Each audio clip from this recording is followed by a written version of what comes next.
महिलाएं गुप्त रूप से हो रही हैं पीड़ित गर्भाशय ग्रीवा के कैंसर से पीड़ित। गर्भाशय ग्रीवा मतलब जो बच्चेदानी का मुंह, जिसको हम सर्विक्स भी बोलते हैं, वो धीरे धीरे उनको पता लगे बगैर उनको कैंसर होने का डर हो जाता है। और ये जो मैं एक टेस्ट करके दिखा रही हूँ, ये एक सिंपल सा टेस्ट है जिसके बारे में मैं बताऊँगी। और हर लेडी जिसको भी इस कैंसर के लक्षण की शुरुआत है उसको ये टेस्ट अवश्य कराना चाहिए, क्योंकि ये जो कैंसर है, ये कैंसर बनने से पहले जो इसके लक्षण होते हैं वो आपको 10 साल से भी पहले पता चल जाते हैं। अगर आपको उन लक्षणों के होते हुए इस औजार से, जिसको हम पैप टेस्ट बोलते हैं, आप करवाएंगी और अपना इलाज करवा लेंगी तो आप कैंसर से बच जाएंगी, वरना ये स्टेज 3 में जाके पता चलता है। और 60% पेशेंट्स गांव के होते हैं जिनको लक्षण ना पता होने की वजह से और टेस्ट ना कराने की वजह से वो इस कैंसर से पीड़ित हो जाती हैं। सर्वाइकल कैंसर हर 50 लेडीज़ में से एक लेडी को रिस्क है, चाहे वो मैरिड है चाहे वो अनमैरिड है, अगर वो उसका किसी न किसी समय में संभोग हुआ है। क्योंकि जो नीचे की परतें होती हैं वो इन अंडेदानियों के इफेक्ट में जो हार्मोन रिलीज होते हैं उसकी वजह से वो जो लाइनिंग होती है वो हर बार चेंज होती है। जब उसकी चेंज साथ में अगर आप में इन्फेक्शन हो जाती है या आपको नीचे खारिश है तो उसकी वजह से पानी पड़ता है, तो वो इन्फेक्शन आगे चल के कैंसर में कन्वर्ट हो जाती है। तो अब लक्षण क्या क्या हैं? आपको सफ़ेद पानी पड़ता है, उसमें बदबू है, पीला पानी है, हरा पानी है, पानी में हल्का सा लाल रंग है, आपको खारिश होती है नीचे, आपको नीचे बदबू है, आप बारी बारी आपको यूरिन की इन्फेक्शन हो रही है, पेट में दर्द है, कमर में दर्द है, टांगों में दर्द, वीकनेस, और साथ में आपस में मिलने में अगर आपको संभोग करते हुए उसके बाद आपको दाग लगता है तो ये सबसे बड़ा लक्षण है कैंसर का। इसके अलावा अगर आपके कमर में दर्द है और आपको भूख नहीं लग रही है, आपके बाल झड़ने शुरू हो रहे हैं और आपको कई बार खांसी में खून भी आता है, ये लेटर स्टेजेस में सर्वाइकल कैंसर फैलने के बाद शरीर में कहीं पे भी फैल जाएगा, नीचे पता नहीं चलेगा, तो ये आपको कैंसर का लक्षण हो सकता है। तो जैसे ही आपको कोई पानी पड़े और आप अपनी बच्चेदानी के मुंह की जांच अवश्य कराएं, बिकॉज जो शुरू में होता है तो सिर्फ यहाँ पे एक इरोजन होती है, लाली होती है, और लेडीज़ ये सोचती हैं कि ये पानी तो नॉर्मली पड़ता ही पड़ता है, जबकि ऐसा कुछ नहीं है।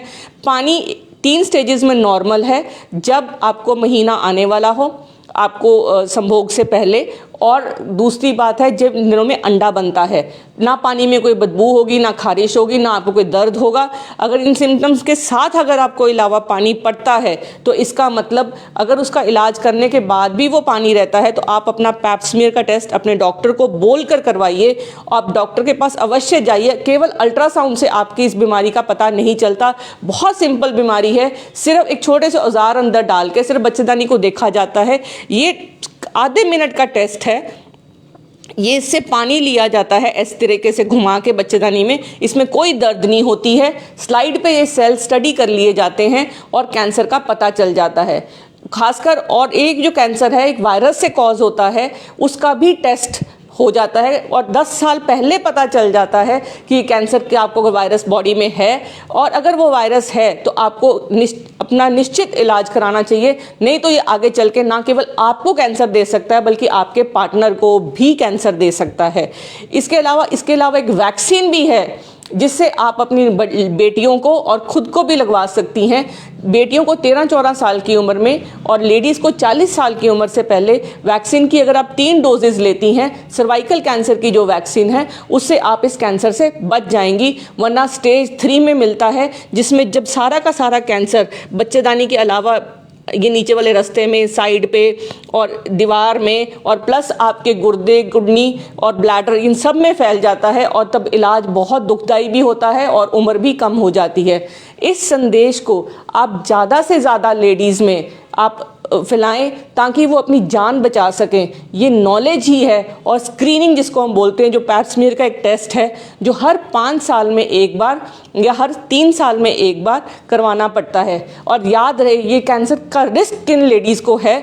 उन लेडीज़ को रिस्क ज़्यादा है जिनके मल्टीपल पार्टनर्स हैं, या उनके हस्बैंड के मल्टीपल पार्टनर्स हैं, आपको रिपीटेडली इन्फेक्शन होती है, नीचे वाले हिस्से में आप सफाई नहीं रखती, आपको बारी बारी बच्चे हो रहे हैं, आपको जल्दी उम्र में, छोटी उम्र में बच्चे हो गए हैं, या आपको लेट उम्र में माहवारी बंद हुई है। दूसरी, आपकी जो माहवारी बंद होने के बाद आपको अगर दोबारा दाग लग रहा है तो वो सबसे बड़ी कैंसर की घंटी है।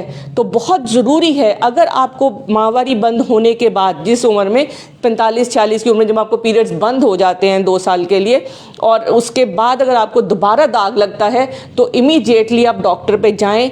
केवल अल्ट्रासाउंड से नहीं, अपने डॉक्टर से कहकर कहिए कि मुझे पैप स्मीयर करवाना है, और हर 5 साल में या हर 3 साल में आप पैप स्मीयर अवश्य करवाएं, तो आप इस कैंसर से बच सकेंगे। खासकर इंडिया में 60 साल की लेडीज़ के आसपास ये कैंसर का रिस्क बहुत ज़्यादा है। तो इसलिए इस रिस्क कैंसर को जल्दी पता करने से आप उसका इलाज करा सकते हैं। पता चलने पे स्टेज 1 पे तो 100% ऑलमोस्ट क्योर है। तो आप उससे पहले जो CIN1 होता है या 2-3 जब होता है, जब सिर्फ परतों के अंदर ही कैंसर होता है, नीचे आता भी नहीं है, तभी भी इस जांच से पता चल जाता है और आप ठीक हो सकेंगी। आप ज़्यादा से ज़्यादा इस संदेश को फैलाएं, लेडीज़ की अपनी जान बचाएं, अपनी मदर्स की और अपनी वाइफ्स की, अपनी बहनों की। जो भी ये वीडियो सुने वो उनको ज़रूर अवश्य नॉलेज के लिए आगे दें। Thank you.